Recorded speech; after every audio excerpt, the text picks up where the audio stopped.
I don't know where this stuff come from. Where does stuff come from? How does that happen? How does that happen? This must be the dang on. Where is this stuff coming from? I'm gonna figure out how to get it off though. I don't know. I don't know where that stuff come from. Where does that stuff come from? I don't know.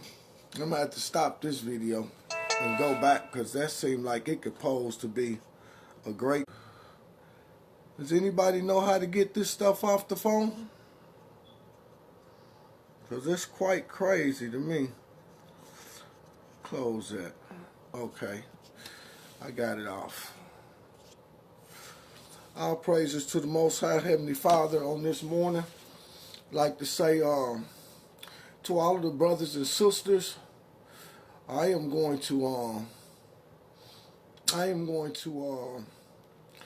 generally like to address the videos for the sake of some of our brothers that have not came to identify themselves as Israel.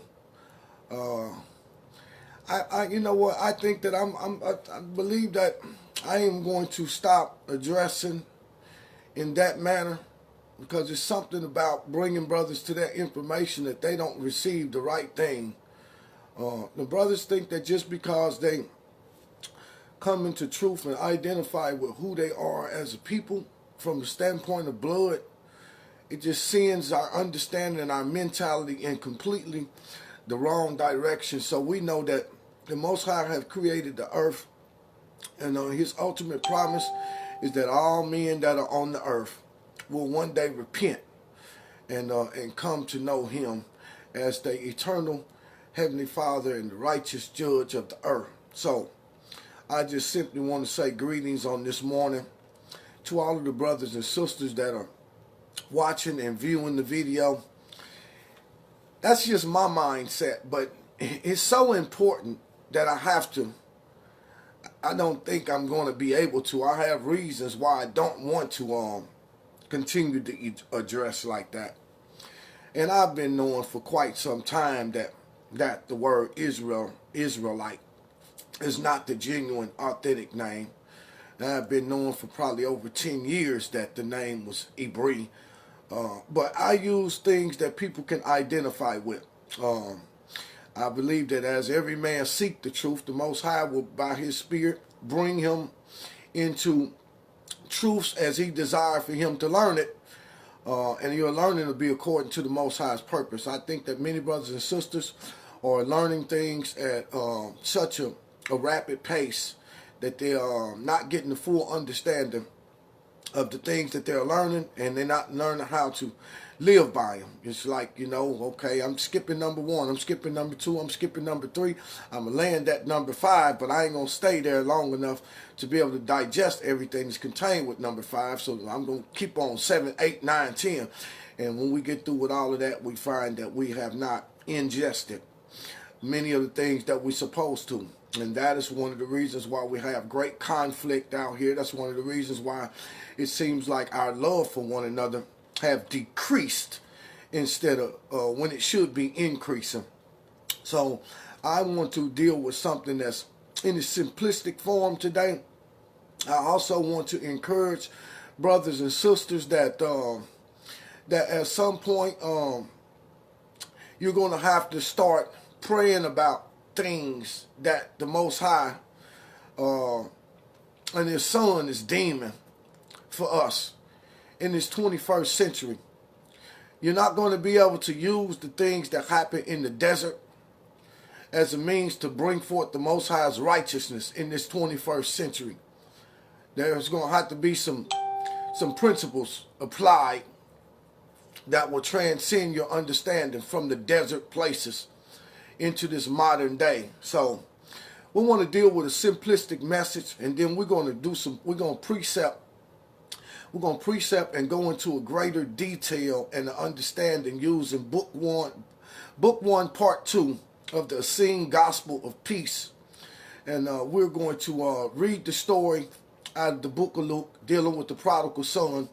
and then we're going to come back into the sing gospel of peace, and then hear what the words of the Messiah had to say about this passage. And as it goes into detail, hopefully we'll glean some things out of there that will help us to live our life and to be a light in the world that we're living in right now.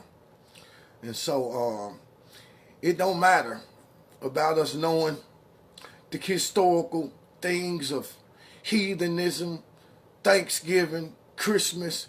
It's not going to do you no good to understand those things when you don't understand how to apply these principles, these simplistic principles of life as it relates to the things that Messiah had commanded us. We seem to be learning everything information-wise, but the living, it don't seem that we are living in the way that the Messiah have instructed us that we should live, because we are preoccupied with other misnomers. Now, I'm saying misnomers because that's identifying the fact that there are many lies out here. But you have to pick and choose wisely where you're going to put your energy at, because you can put your energy in lies that being heaped up in this world, or you can put your energy and your focus on the life that comes by way of faith and in the Most High's living laws that we see every day in operation. Now, we can't tell nobody where to put their energy at, but we can give you a warning, because I assure you, if you put all of your energy into exposing lies, but you never put your energy in learning to live by the truth, then you're going to be in trouble.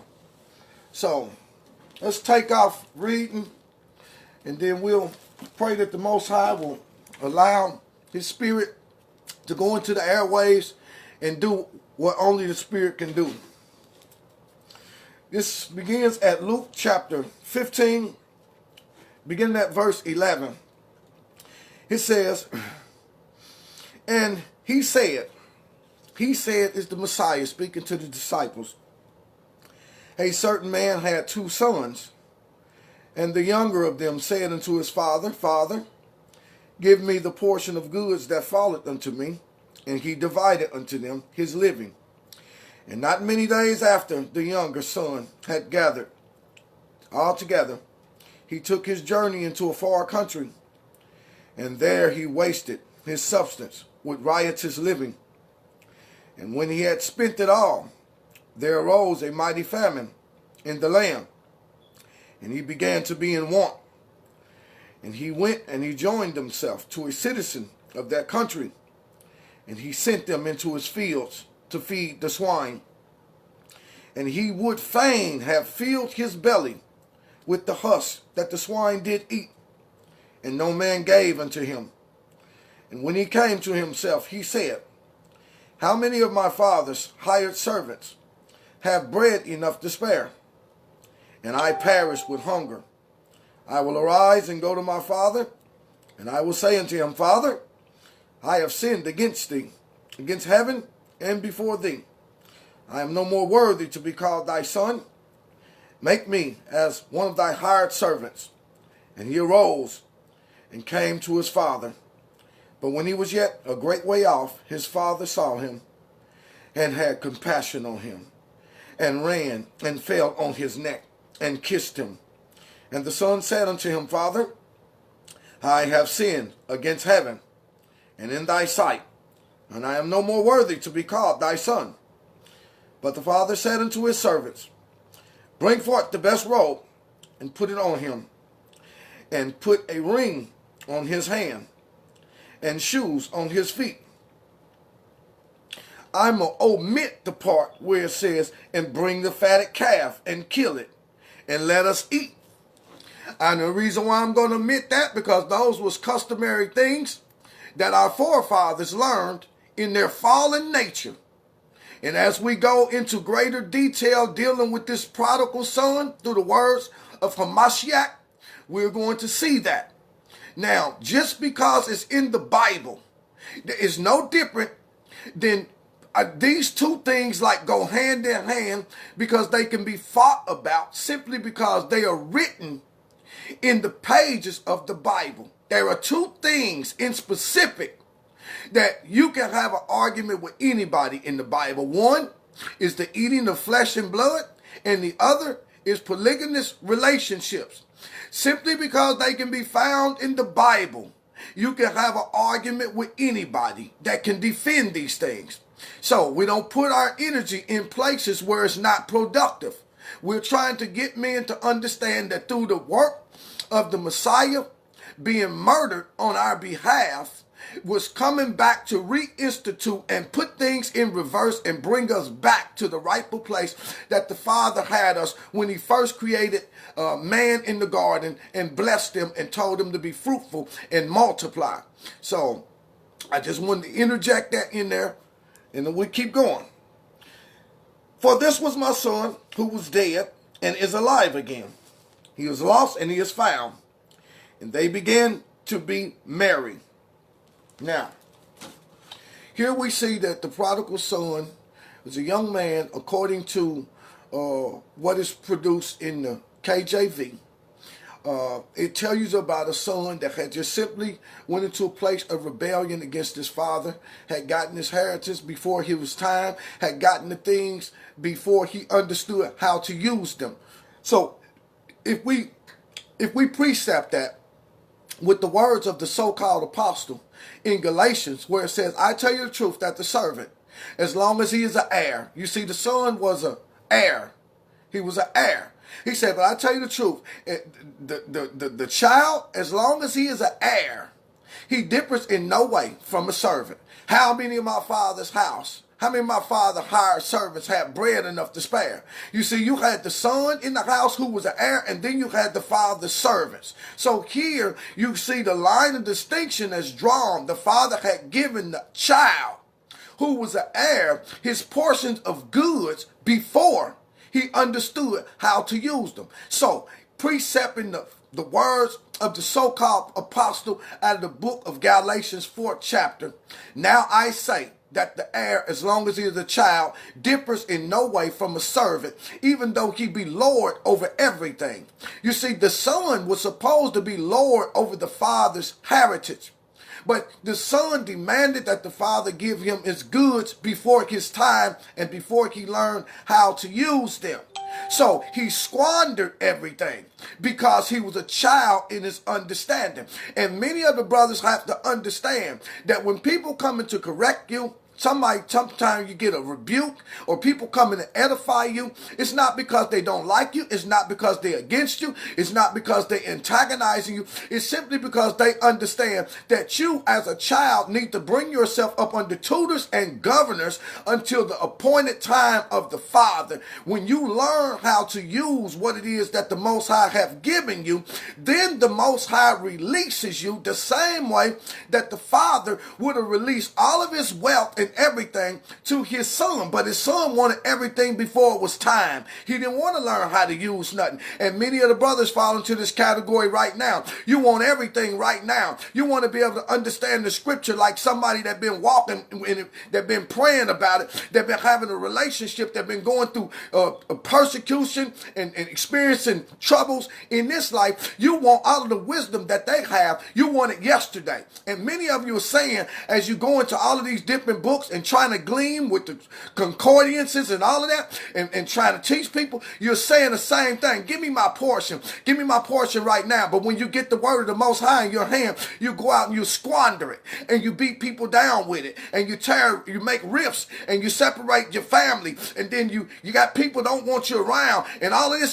See, this happened to the prodigal son because what he had was good, but because he didn't know how to use it, he ended up squandering it. And at the end of his money being gone, he found himself standing there all by himself. And this is a result of the father giving somebody their inheritance early. Okay, I'll give you the word. You got the Bible. You got all of these things that you can glean from. But without my spirit of understanding, you're going to go out and squander it. And if the end result is you standing there all alone, nobody want to help you, nobody want to be around you, nobody want to be nothing, and you blaming everybody, well, it wasn't everybody's fault because you had everything that you needed to be impactful. Many of you, your own children, don't want to have nothing to do with you. Your mother, your father, your grandmothers, your aunties, your uncles, your next door neighbors, the people that you work with, when they see you coming, they go in the other direction. That's because you're a prodigal son and you desired to have the father's inheritance before you understood how to use it. And every time somebody come along and try to tell you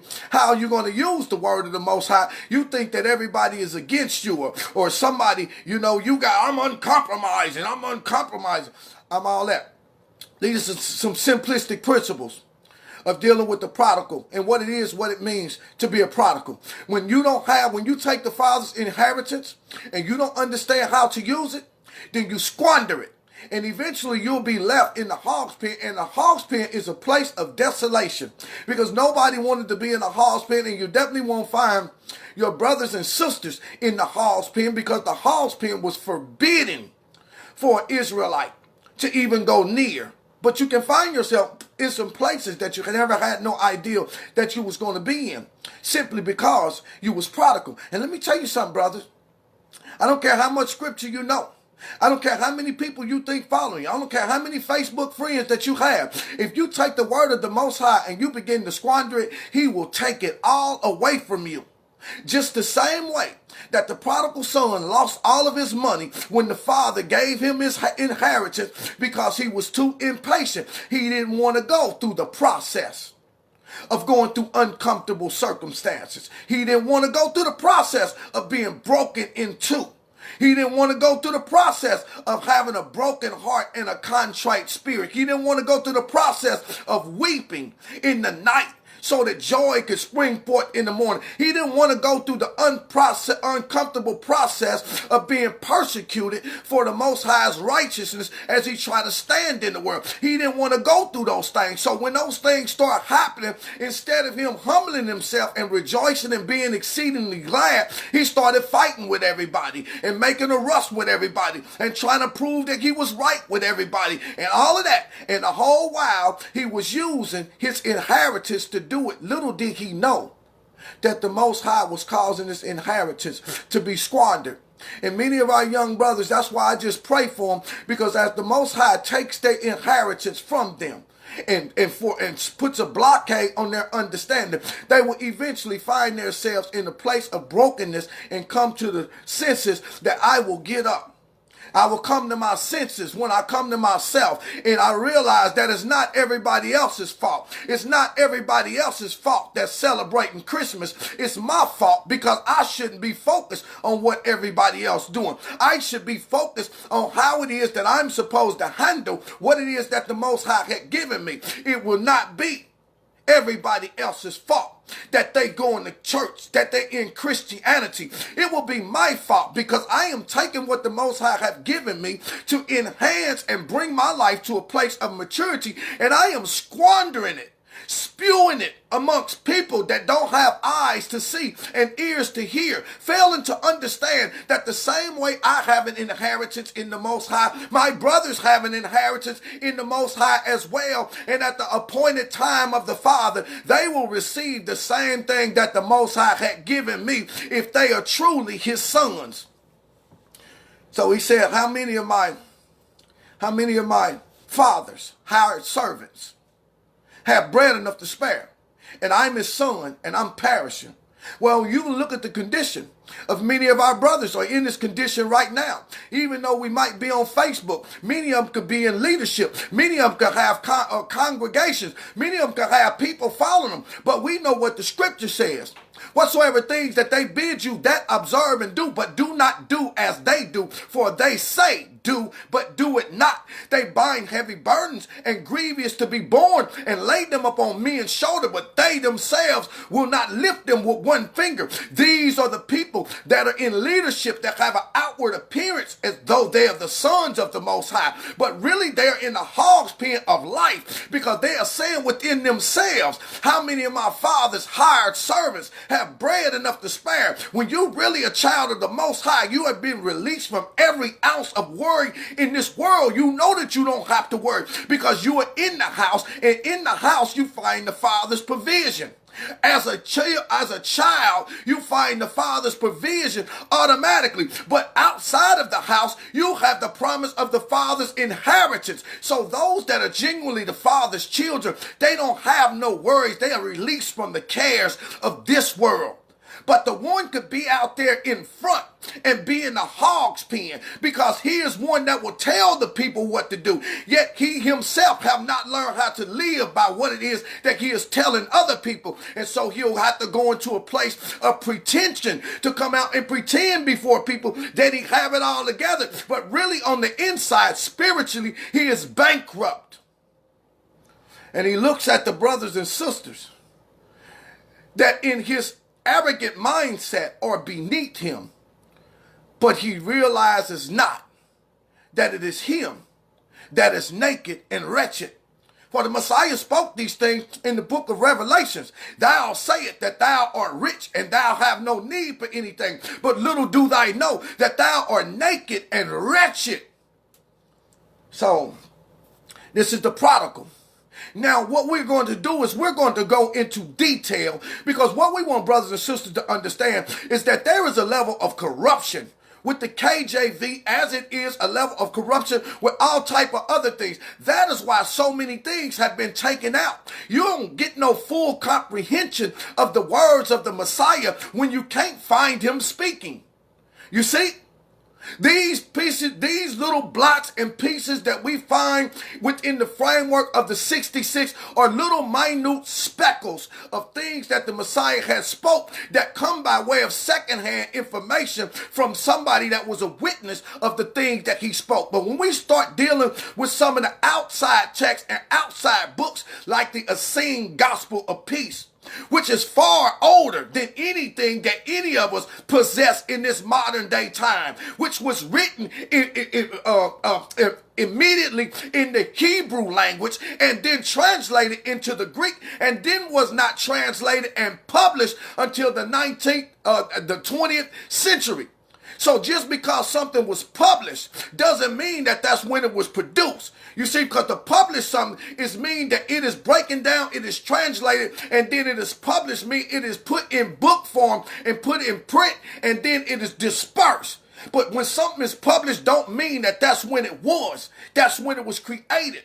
And we can always go, when we go into detail, we let the Spirit do the separate. So we want to hear now from the word of the Messiah, breaking this thing down, dealing with the prodigal son, and watch how it brings us into a greater comprehension. And many of you going to understand why you talk about precept upon precept, line upon line. You cannot do precept upon precept unless you go outside of the 66, because the 66 are one compiled book.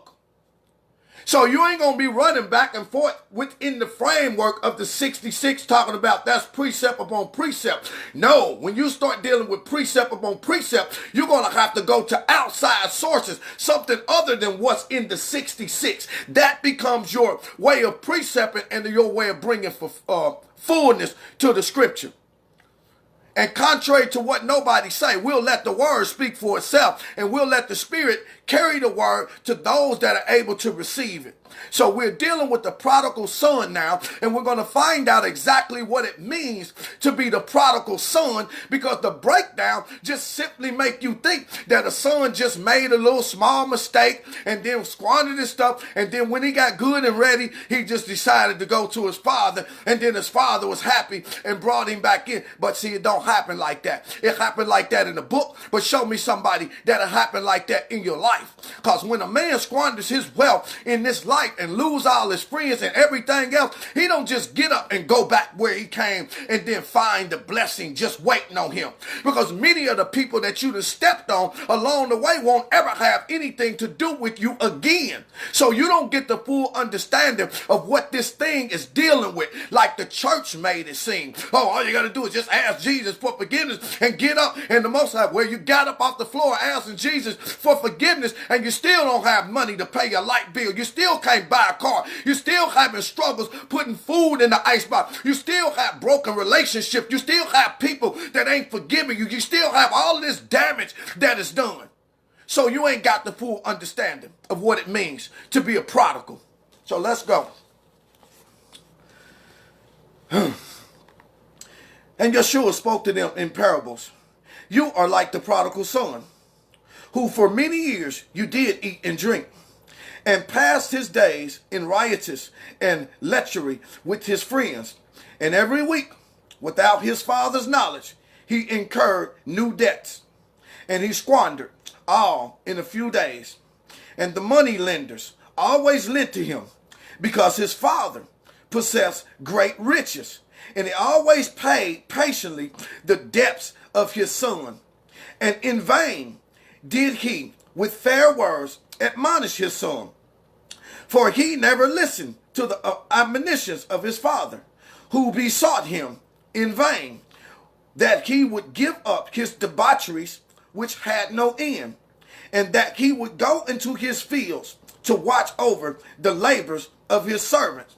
That's what the Father desired. The Father desired that we would go into his field and watch over the labors of his servants. That means that many of us would come to be the tutors and the governors as we brought up those that would seek to serve the Father. But this particular individual, he wanted all the blessings of the Father, but he did not want to be obedient to what the Father was instructing him to. I'm telling you that the Most High have not given you the blessings and his money and all these blessings in this world just so you can have everything that you desire to have. You see, we can want the blessings of the Father, but we don't want everything that come attached to it. And this is what makes us prodigal. When you take what the Father have given you and now you lay claim to yourself. It's me, it's I, it's mine, it's all about what I want, it's all about what. Well, see, the Father ain't going like that, because this is the mindset of the prodigal son. And he start wasting his substance, the thing that the Most High was giving him to be a benefit to his people, to build up his people. It was not being used in the right way.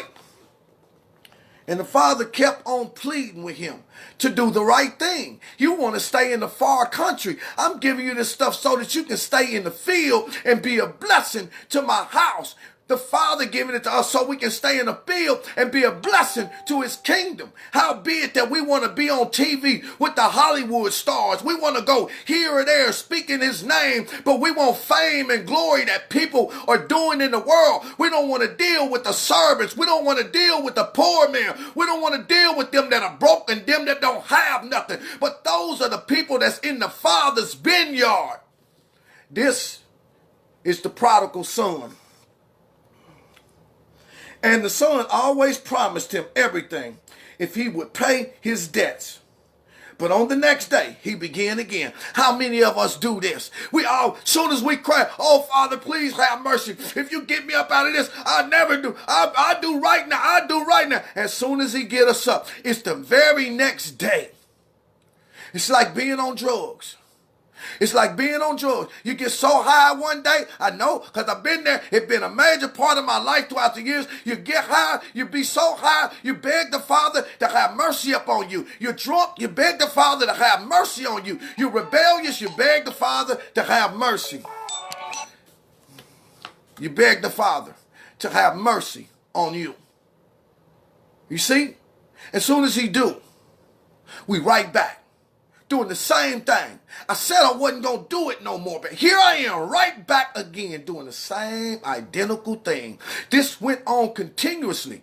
This is how we know where we stand. In order for us to become beneficiaries on the blessings of the Most High's program, we have to at least be able to identify with where we are standing at. And if I stand right there, I got to be willing to confess that thing with my mouth. He's speaking to me now. He done read my mail. So, son always promised his father everything if he would just pay his debt. But the next day, he began again. And for more than 7 years, the son continued his riotous living. But at last, his father lost patience and no more paid the money lenders the debts of his son. See, many of us, we overlook the fact that the Most High's mercy is new every day. Every day. And sometimes we take it for granted because we know that the Most High is merciful when we come with a humble heart and cry out and he forgive us. But this is like the little boy that cried wolf. We keep saying that we're going to do right. We keep saying, I promise I'll forgive him. I promise I won't get angry. I promise I ain't going to cuss nobody out. But as soon as the Most High lets you see the test, you go and do the same thing over and over again. It said this son kept doing it and the father kept paying his debt. But one day the son promised and the father said, I'm not paying your debts no more. You see, sometimes the Most High will stop having mercy on us and he'll turn us over to Satan, which represents the kingdoms of this world, and let them have their way with us and let them really rip all the life out of us. I knew Sweetie Pie was going to be calling. Oh, she just said, okay, y'all sit on down. Sit on down. Let me finish this video. So, it says, yeah, y'all come here and sit down because y'all can listen to this too. Y'all growing in the boys, y'all growing in the young men, y'all going to listen to this too. These my grandkids. Come over here and greet everybody. Well, these is 3 of them. These is my boys. Look at the camera and tell them what your name is. My name is Gabe. Your name is what? Gabe. All right. Gabriel. Shalom, my name is Demori. That's Demori. I got one more in there. So this was the condition that the prodigal son is in, and we have to be able to identify when we are there. Because quiet is kept, whether we want to believe it or not, all of us have the capacity to become prodigal at any moment. When we gain things before our time without the understanding, then we can become prodigal simply because we don't know how to use what it is that we have been given. You see? And that is why I be on, brothers, about the holidays and stuff like that. You understand what I'm saying? If you learn the truth and you don't understand how to use it, before you go out and start blabbing off at your mouth, the Most High going to classify you as a prodigal just because it's true. Don't mean that it's your right and that it's your time to go out and start releasing these things. There is an appointed time that the Most High will bring wisdom to what it is that you understand, that will bring cohesiveness to your words, that when they come out of your mouth, they will carry weight, they will carry impact, and they will build people up. They won't break them down, they won't make them feel bad, make them feel guilty, but it'll cause them to start seeking the Most High's face. And if every time you out here doing these things and you are content with that, then it's you that have a problem. Okay. So, the father wouldn't pay his debts no more. If I continue always to pay, he said, there will be no end to the sins of my son. Then the money lenders, who were deceived in their wrath, took the son into slavery that he might, by his daily toil, pay back to them the money which he borrowed. Because in the world that we're living in, you best believe that Satan knows who the children of the Most High is. Satan knows that the Most High owns the cattle on 1,000 hills, that all the silver and gold belongs to him, that the Most High had promised that he would provide all of his children's need according to his riches in glory. Satan knows that he have never seen the righteous forsaken or his children begging for bread. Satan knows that the Most High is going to provide for his children. Even when they are in the midst of sin, Satan will go on and give us whatever things that we desire to have in this world, because he knows that when we cry out to the Father, he will pay our debt by forgiving us and raise us up again. And because Satan knows that he is always trying to loophole us or bring us into a place of captivity, he knows he's going to get paid one another, but his ultimate plan is to destroy you. And this is what Satan is looking for. He is trying to create debt in us, that we go back to the Most High in prayer and forgiveness, so much to the Most High say, well, you know what? If I keep forgiving him, he ain't never going to come out of it. And that's what Satan is desiring to have. Because Satan said, I got him now. That's what I wanted. I wanted the Most High to lose heart, to lose faith in him, and turn him over to me so that I can destroy him. The Most High, this father is the example of the Most High. Hamashiach was the express image of the invisible God that we couldn't see. And his words became the express image of the words of the Most High, who we couldn't hear from. And here, through the words of Hamashiach, dealing with his Father, he is painting us a picture of the Most High in all of his glory and all of his mercy and all of his righteousness and compassion and long-suffering toward his children, who he loved. But there is a time that if our hearts don't get right, that the Most High will withdraw those attributes from us, not because he don't love us, but he will withdraw them because he understands what it's going to take to move us from one place to the other. So he said, if I continue to pay, he said, there will be no end of sins of my son.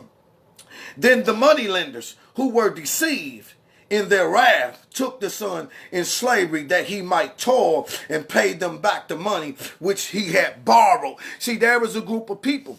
If you come from money, if you come from a place to where your parents have money, shalom, greetings to you, Halim, Brother Jack Rose. If you come from a place where your parents have money, and you mess around and you get out there on crack, or you get out there on drugs, or you get out there, trying to buy stuff, you get out there in debt, buying cars and all of that, and your parents got money. See, your people sometimes will do things to and for you simply because they know what your parents are made of. They know that your parents ain't gonna leave you in that water. They know that you can accumulate $1,000 worth of debt from doing drugs over the weekend, and when they threaten you with hardship, they know that your parents gonna run in there and pay them the money. They know that your parents are gonna pay them the money because they can see how good your parents' credit is. They can see how spot it is, and when your parents co-sign for you, they know that your parent gonna run in there and pay your money when you miss 2 or 3 car payments and you find your car on the tow truck. They know your parents gonna come and do that. And this is the same way with Satan's people in this world. They'll do things for you simply because they know that your parents do it. But there's a place that they don't anticipate, that one day the parent will turn their back on the child, and then now you stand to lose all of your money. You see, they deceived themselves because they thought that the Most High, the parent, the eternal and righteous parent, would always pay the debt that the son accumulated, and they were deceived. And anytime somebody get deceived and they find out that your parent ain't gonna pay the money, that you're not gonna get the money, they got angry and they said, we'll take this joker into slavery because he gonna work for free until he pay back every single dime. Some of us are in slavery right now, and you have used up and exhausted all of your means with your parents and with the people that have the means to get you out of the circumstances or the situation that you in. But when they say no more is no more, when I close my door in my child's face, it's no more, it's no more. It ain't because I don't love them. It's because I want you to learn that you got to stand on your own 2 feet. You got to be a man if you're going to live in this world. You got to pay your own bills. You got to buy your own car. You got to make your own way. If it's not my responsibility to do it for you. If I can do it for me, then you can do it for you. You got to learn how to make the same choices, have to have the same wisdom, have to learn how not to squander that. And it's not because I haven't made the same mistakes. It's because I have made the same mistakes, and I know how to get from one place to the next place. This is how we are dealing with. When we talking about the prodigal, the father stopped paying his debts. And when he stopped paying his debts, his enemies took him into their hands. And let's see what happened.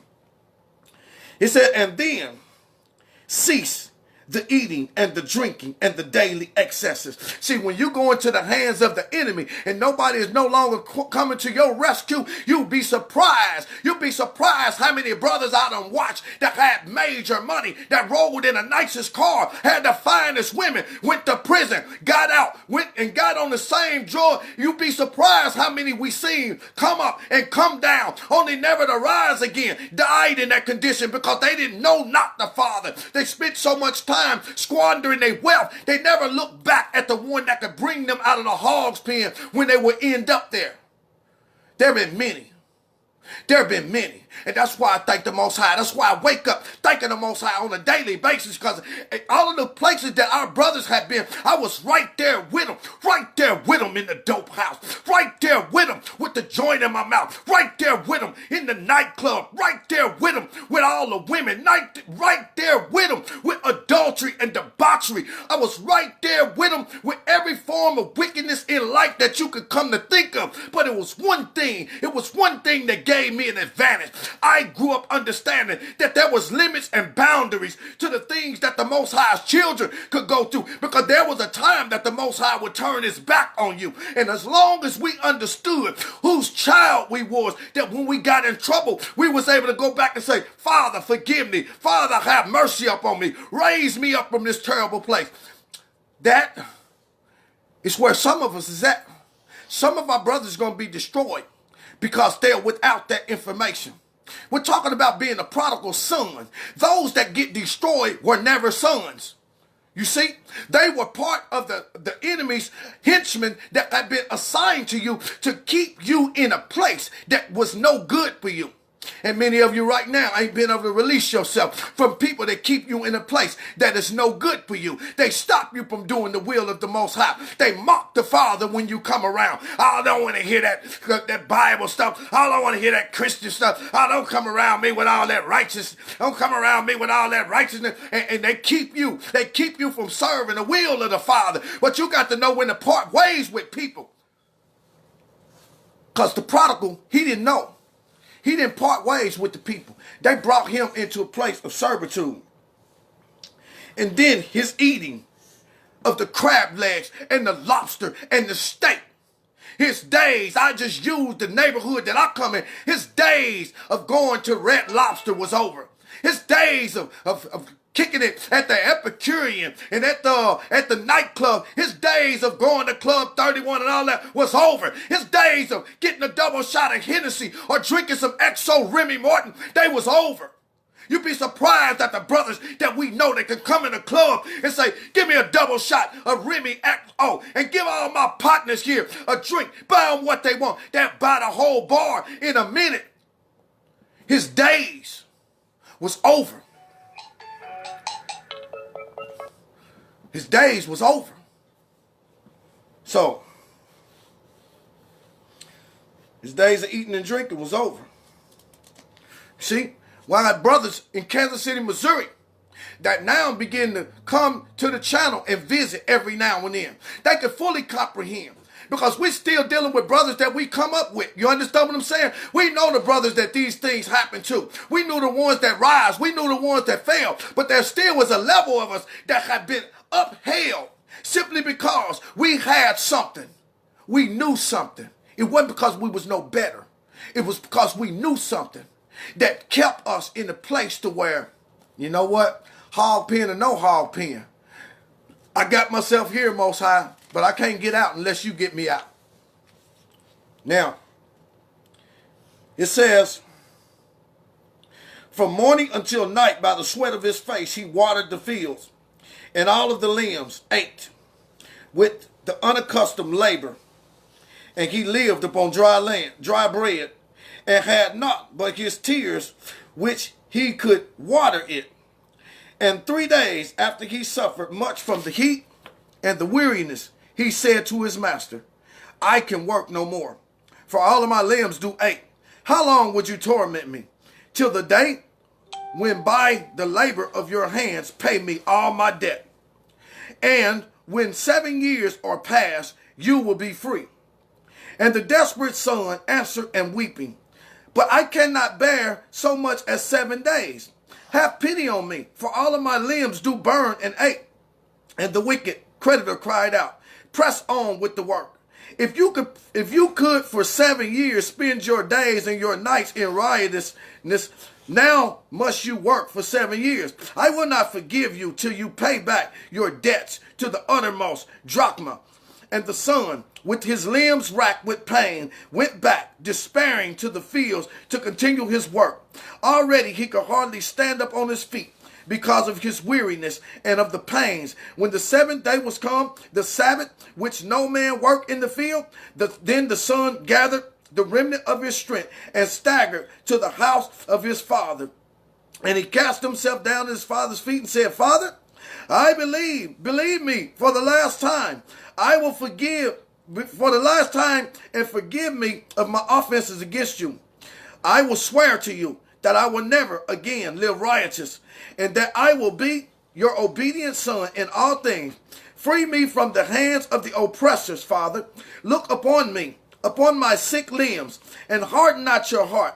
Then tears came into his father's eyes, and he took his son in his arm and said, let us rejoice, for today a great joy is given unto me, because I have found again my beloved son who was lost. And he clothed them with his choicest raiment, and all the day long they made merry. And on the morning of the morrow he gave his son a bag of silver, that he might pay his creditors all that he owed them.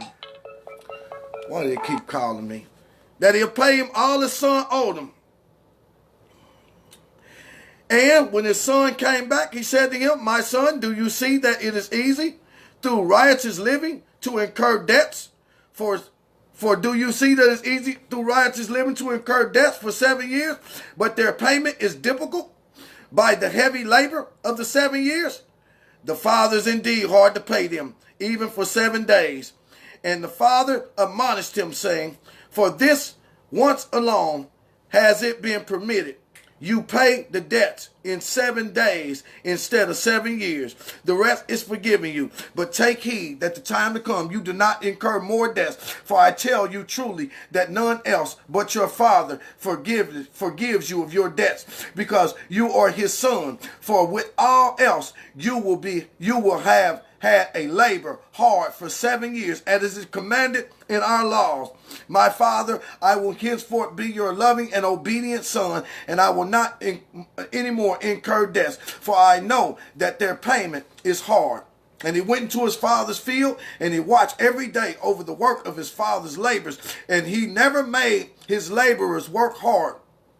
For he remembered his own heavy labor. And for the past 7 years, his father's possessions increased more and more beneath his hand. For the blessings of the father was upon his labor, and he slowly gave back tenfold to his father all that he had squandered in 7 years. And when his father saw that his son used well his servants in all his possessions, he said unto him, my son, I see that my possessions are good in thy hand. I will give you all my cattle, my house, my land, and my treasures. Let this be your heritage. Continue to increase, that it might be delight in you. And when the son had received his inheritance from his father, he forgave their debts to all of his debtors who could not pay him. For he did not forget that his debt also had been forgiven when he could not pay it. And God blessed him with a long life and many children and much riches, because he was kind to all of his servants and to all of his cattle. Now that's self-explanatory. Look out there and see if Uncle Robin is out there.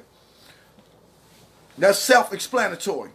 Because many of you brothers, your hearts, your hearts done got so hard, you think you got to be tough, you think you got to be hard on everybody. You're squandering what the Most High have given you. You're squandering your wealth. If the Most High forgiving you, if he forgiving you while you was putting Christmas trees up and putting presents up under the gift and giving good things to your children, if he forgave you when you came to the understanding that it was paganism, should not you have the same type of patience for your brother? What time we got, sweetie? It's 10 o'clock. Okay. Well, we get ready to go. We'll pick the video back up. I was just waiting on Sweetie Pie to get ready or my brother to show up, whichever came first. Or we'll pick the video back up a little later today and finish reading that.